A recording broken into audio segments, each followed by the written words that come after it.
যাবে এবং ইসলাম প্রতিষ্ঠা করবে। এটি যে আকাশ কুসুম অলীক কল্পনার শামিল তা তারা বুঝতে পারে না। ইসলাম রাষ্ট্র ক্ষমতায় যাবে আর সবচেয়ে বড় ব্র্যান্ডিং হচ্ছে ন্যায় বিচার। রাসূলুল্লাহ সাল্লাল্লাহু আলাইহি ওয়াসাল্লাম বলেন, লা তাকুমু সাআহ হাত্তা ইয়ানজিলা ঈসা ইবনে মারইয়াম। কিয়ামত ততদিন হবে না যতদিন মারিয়ামের সন্তান ঈসা পৃথিবীতে নেমে না আসেন। পৃথিবীতে নেমে এসে তিনি সমগ্র পৃথিবীতে যাবে এবং ইসলাম প্রতিষ্ঠা করবে। এটি যে আকাশ কুসুম অলীক কল্পনার শামিল তা তারা বুঝতে পারে না।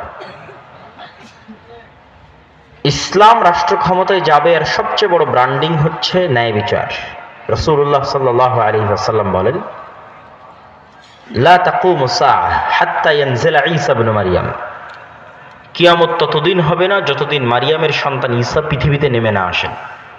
পৃথিবীতে নেমে এসে তিনি সমগ্র পৃথিবীতে